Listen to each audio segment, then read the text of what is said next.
வணக்கம், நான் உங்கள் Shabdina. Welcome back to Shabdina's kitchen. இன்றைக்கி நம்ம கிச்சனில் பார்க்க போகிற ரெசிபி என்னென்னா தக்காளி சாம்பார். இந்த தக்காளி சாம்பார் மார்னிங் பிரேக்ஃபாஸ்ட்டுக்கு இட்லி தோசை தொட்டு சாப்பிட்றதுக்கு அந்தளவுக்கு அருமையாக இருக்கும். இந்த தக்காளி சாம்பார் எப்படி பண்ண போகிறோன்னு கேட்டிங்கன்னா, முழு தக்காளியும் அதுக்கப்புறம் முழு தனியாக போட்டு நல்லா வேக வச்சு அரைச்சி அதுக்கப்புறம் திருப்பி வெங்காய தக்காளி நல்லா கூட்டி அந்த பேஸ்ட் அதில் போட்டு பருப்பு போட போதில் வெறும் பருப்பு தண்ணி இதெல்லாம் போட்டு தக்காளி சாம்பார் கம்ப்ளீட் பண்ண போகிறேன். ரொம்ப சூப்பராகும்.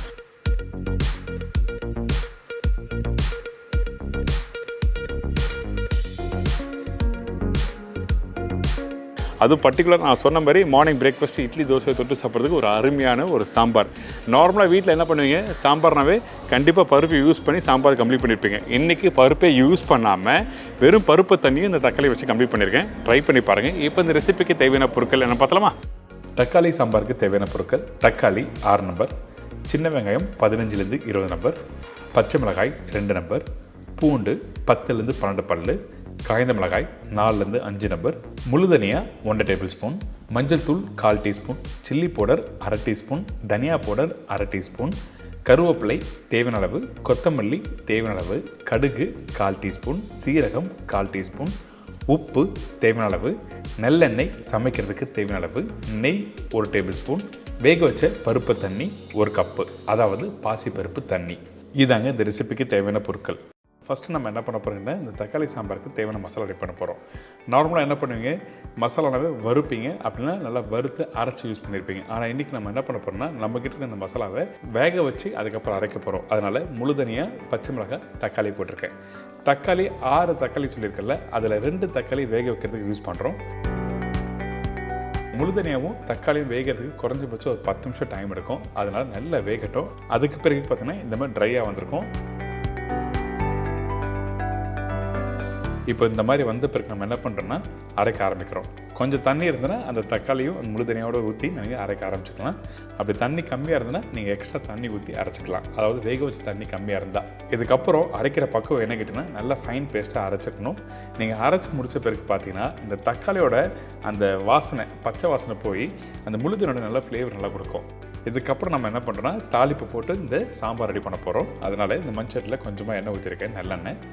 இந்த நல்லெண்ணெய் சூடான பிறகு கடுகு, சீரகம். இந்த கடுகு நல்லா பொரிஞ்சு வரட்டும். அதுக்கு பிறகு சீரகம் போடுங்க.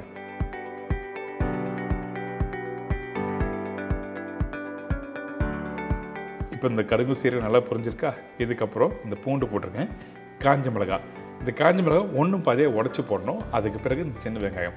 இந்த சின்ன வெங்காயம் பார்த்தீங்கன்னா ரொம்ப பொடிசாக கட் பண்ண வேண்டாம். இந்த மாதிரி 1/2 இல்லை 1/3 கட் பண்ணி போடுங்க.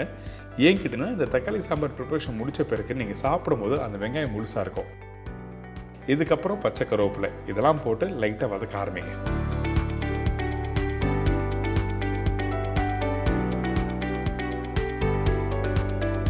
கொஞ்சம் வதங்கி வர டைமில் மீதி உள்ள 4 தக்காளி, மொத்தம் 6 தக்காளியில் 2 தக்காளி வேக வைக்கிறதுக்கு யூஸ் பண்ணியிருக்கோம்.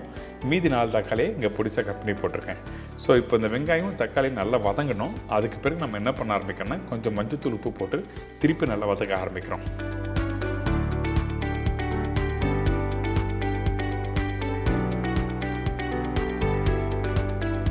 குறைஞ்சபட்சம் ஒரு 2 நிமிஷம் வந்து இந்த வெங்காயம் தக்காளி நல்லா வதக்க ஆரம்பிங்க. அதுக்கப்புறம் தேவைப்பட்ட மசாலாவை இதில் போட்டுக்கலாம். கொஞ்சம் வதங்கினா மட்டும்தான் அந்த வாசனை, பச்சை வாசனை போகும். அதே டைமில் இந்த தக்காளி சாம்பாருக்கு வந்து அந்த டெக்ஸ்சர் கொடுக்கும். அதனால் நம்ம என்ன பண்ணுறோம், இந்த மாதிரி வதக்கிட்டு அதுக்கு பிறகு மிளகாய் பவுடர். இந்த இடத்துல அதிகமான மிளகாய் பவுடர் யூஸ் பண்ணக்கூடாது. தேவையான அளவுக்கு கரெக்டாக ஒரு 1/2 டேபிள் ஸ்பூன் சொல்லியிருக்கேன். 1/2 டேபிள் ஸ்பூன் மட்டுமே யூஸ் பண்ணுங்கள். இதுக்கு பிறகு தனியா பவுடர் இதெல்லாம் போட்டு நல்லா மிக்ஸ் பண்ணுறோம். இந்த பவுடர் மசாலா போட்ட பிறகு குறைஞ்சபட்சம் 1 நிமிஷம் நீங்கள் நல்லா வதக்கணும். அதுக்கு பிறகு தான் தேவையான அளவுக்கு தண்ணி ஊற்றணும்.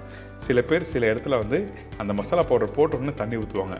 சில ரெசிபிக்கு அப்படி பண்ணலாம். ஆனால் இந்த மாதிரி ரெசிபிக்கு இந்த மாதிரி பவுடர் போட்ட பிறகு நல்லா வதக்கிட்டு அதுக்கப்புறம் தான் தண்ணி ஊற்றணும். இந்த தண்ணி ஊற்றின பிறகு குறைஞ்சபட்சம் ஒரு 5லேருந்து ஒரு 10 நிமிஷம் நல்லா குக் பண்ணுங்கள். அதுக்கு பிறகு பார்த்தீங்கன்னா அரைச்சி வச்சுருக்க மசாலா போடலாம். எடுத்த உடனே அரைச்சி வச்சுருக்க மசாலா போட்டிங்கன்னா உங்களுக்கு வந்து அந்த டேஸ்ட்டு கொடுக்காது. அதனால் நம்ம என்ன பண்ணுறோன்னா, ஃபஸ்ட்டு நல்லா வேக வச்சுட்டு அதுக்கப்புறம் ரெடி பண்ணி வச்சுருக்க இந்த தக்காளி முழு தனியா பேஸ்ட்டு இதில் ஊற்றுறோம்.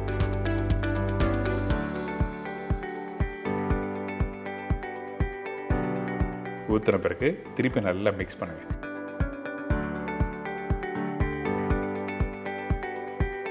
மிக்ஸ் பண்ணிட்டு கொஞ்சம் கெட்டியாக இருக்கும். அந்த டைமில் தேவையான தண்ணி ஊற்றி திருப்பி கொதிக்க விடுறோம். இந்த மாதிரி நீங்கள் ஸ்டெப் பை ஸ்டெப்பாக வீட்டில் பண்ணி பாருங்கள், ரொம்ப நல்லாயிருக்கும். கடைசியாக கொஞ்சம் கொத்தமல்லி போட்டிருக்கேன். அதுவும் பர்டிகுலராக நான் சொன்ன மாதிரி இட்லி தோசையை தொட்டு சாப்பிட்றதுக்கு அந்தளவுக்கு ஒரு அருமையான சாம்பார் தான் இந்த தக்காளி சாம்பார். நீங்கள் நார்மலாக வீட்டில் பார்த்தீங்கன்னா பருப்பு சாம்பார் தான் வீட்டில் எல்லாம் ட்ரை பண்ணியிருப்பீங்க. ஆனால் இந்த மாதிரி பருப்பு இல்லாமல் தக்காளி வச்சு நீங்கள் வீட்டில் சாம்பார் பண்ணி பாருங்களேன், ரொம்ப நல்லாயிருக்கும். இது கிட்டத்தட்ட தக்காளி தொக்கோட கான்செப்ட் தான். சின்ன சின்ன வேரியன்ஸ் கொடுத்து ரெசிபியை நான் உங்களுக்கு கொடுத்துருக்கேன். இப்போ நல்லா கொதிச்சு ரெடியாக இருக்குது. இதுக்கப்புறம் நம்ம என்ன பண்ணுறோன்னா பருப்பு தண்ணி 1 கப்பு சொல்லியிருக்கேன். அதாவது பாசி பருப்பு தண்ணி தான் ஊற்றணும். இந்த இடத்துல தோரம் பருப்போ இல்லை கடலை பருப்பு தண்ணி ஊற்றலாமா கேட்டிங்கன்னா கண்டிப்பாக யூஸ் பண்ணக்கூடாது. பாசி பருப்பு தண்ணி ஊற்றினா தான் அந்த டெக்ஸ்டர் அண்ட் டேஸ்ட் நல்லா கொடுக்கும். இந்த பருப்பு தண்ணி ஊற்றின பிறகு 2 நிமிஷம் நல்லா கொதிக்க விடுங்க. கடைசியாக கொஞ்சம் கொத்தமல்லி நெய் போட்டு மிக்ஸ் பண்ணி எடுத்திங்கன்னா ஒரு அருமையான தக்காளி சாம்பார் ரெடி. இந்த ரெசிபி கண்டிப்பாக நான் சொன்ன மெத்தடில் ட்ரை பண்ணி பாருங்கள், ரொம்ப நல்லாயிருக்கும்.